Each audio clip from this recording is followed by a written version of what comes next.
How can an attacker convince people to do something that they would not otherwise do? One of the most commonly exploited human weaknesses in social engineering is greed. Offer people something that they want. Let me give you a perfect example. You have almost certainly received emails like this, and certainly one of the most common exposures that you have to social engineering is via phishing emails. In this case, the attacker is preying on the greed of the victim, and this is why we see an offer of $4.5 million. There are tens of thousands of variations of this very same email. Hey, I've got a heap of money. I'd like to try and give you some. I just need a little bit of information from you. And of course, the information being requested down here will then lead into further questions and ultimately the attacker socially engineering personally identifiable data out of the victim. Many times these emails also lead to the attacker socially engineering money directly out of the victim, both of which are obviously quite attractive to the social engineer. So greed is a human weakness that makes us all vulnerable. Another weakness is fear. If we can frighten the victim into acting in a way that they wouldn't normally do, that can give the social engineer an upside. Here's a good example of that. This is an extortion email that followed after the Patreon data breach in 2015. Here the attacker is relying entirely on the fear of the victim. And they're doing that by saying that they have sensitive personal information about the victim. And if money is not paid, they're going to leak that information online, which would damage their credit score. If a victim is fearful enough about that happening, they may act irrationally and actually pay the ransom. Now, in this case, the data leaked out of the Patreon system was actually very well encrypted. It's highly unlikely that the attacker could actually do anything with it, but that doesn't matter. All that matters is that the attacker can scare the victim enough that they're convinced they need to pay the ransom. There's also another weakness being preyed on down towards the bottom, and it's this one here about the time limit. There is urgency implied in this email. Act within 48 hours or your data is going to be leaked. Which brings me to the next human weakness. Urgency. When people feel that they're under pressure to perform an action within a given period of time, they'll act irrationally. This is how many of the infomercials that you see on TV work. Act now in order to get your discount. Offer valid only for the next 20 callers or the next 2 hours or whatever the social engineer can use to convince the target that there's urgency. And make no mistake, a lot of marketing is social engineering as well. But let me give you an example within information security of urgency as a weapon of the social engineer. Also in 2015, we saw this story about how John Brennan, the director of the CIA, had his personal email hacked. Now in this case, the attacker was socially engineering Verizon, his telecoms provider. And the social engineer pretended to be an employee of Verizon. And he called up the company and said, hey, my tools are down. I'm trying to fix something urgently, but I can't get access. Can you just give me a little bit of information about the director of the CIA, and then I'll be able to fix the problem.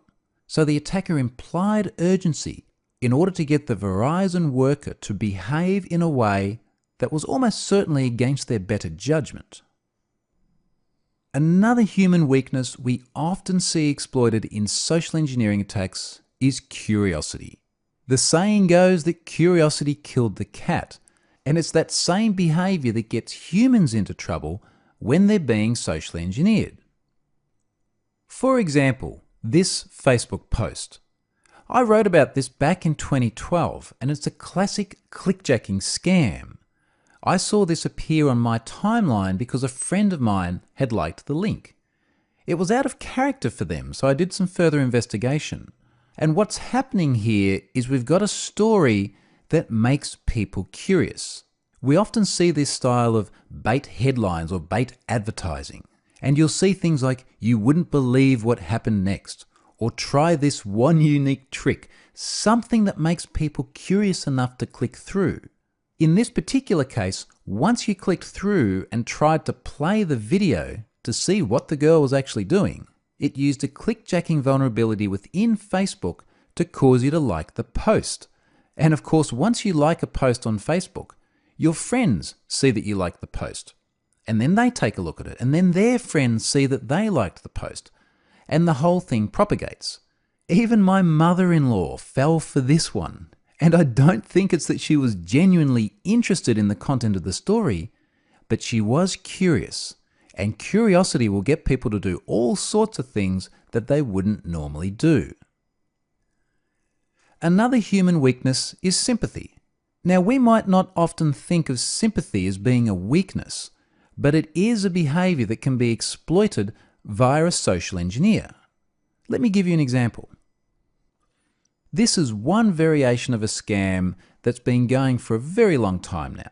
Sometimes this is referred to as the grandma or the imposter scam, and it tells stories of misfortune in order to get the recipient of the email to feel sympathetic to the sender. We were mugged at the park of the hotel where we stayed. And then, of course, they just need a little bit of money to help them get back on their feet. And then they'll send that money back to the victim. Allegedly. Of course, that doesn't actually happen. We've seen variations of this scam either sent as random spam or sent to everyone in the address book of a compromised email account. So if you saw this coming from someone you know and you thought they were in trouble, you would feel sympathetic. Would that sympathy possibly cause you to follow the instructions precisely here and send them money? Quite possibly. Certainly this has been successful enough that it has actually continued to run for a long time. So sympathy, as much as we often think of it as a positive attribute, can be used for evil. Respect for authority is one that you're going to see a lot throughout the remainder of this course, primarily because when someone believes somebody else is in a position of authority, particularly a position that commands a degree of respect, the victim is likely to behave in ways they wouldn't normally do. For example, if the victim believes that they're talking to their boss, or even perhaps the CEO of the company, they're going to behave in a way that they wouldn't normally do with someone they didn't have the same level of respect for. Let me give you an example of respect for authority. This is a scam allegedly run by the Australian Federal Police, and it's a speeding fine scam. This is not legitimate. The AFP doesn't send traffic infringement notices via email in this fashion. And in fact, if you did click through to this, your machine may have been infected with ransomware. So definitely not the outcome that victims were expecting. An attack like this is successful because if someone can be convinced that they're talking to the police, they're going to show a level of respect that they wouldn't otherwise have shown. Now in this case, it's not only the authority figures sending the message, but they're also applying urgency, which is what we just saw before. So often these attacks will use multiple behaviors or exploit multiple weaknesses in people in order to achieve the social engineer's objective. Helpfulness is another one of these behaviors that we probably don't normally think of as a weakness. It's a positive attribute. You would like people to be helpful. But that can also be a weakness. If the social engineer can leverage the helpful nature of an individual to their advantage, they can often obtain information that they never would have otherwise been able to get their hands on. Let me give you a perfect example of this. In 2013, the whistleblower Edward Snowden exfiltrated a huge number of confidential documents from the NSA. Part of what made this attack successful was that he was able to socially engineer his co-workers into providing their credentials. Allegedly, he persuaded between 20 and 25 co-workers to give him their usernames and passwords by convincing them he needed them to do his job as a computer systems administrator. This is simply preying on the helpful nature of his colleagues. Their intentions were no doubt good. They wanted to help their fellow worker achieve his job. But of course, as we now know, Snowden used that information to access a huge amount of data that he should never have had access to. He successfully socially engineered those colleagues by exploiting their human weakness, which was helpfulness. So that's a bunch of weaknesses that we all have that have been used in various ways to mount social engineering attacks. As we progress through the remainder of this course, I'm going to often refer back to these weaknesses, and we'll look at precisely what it was about the victim that the attacker exploited in order to make their social engineering attack successful.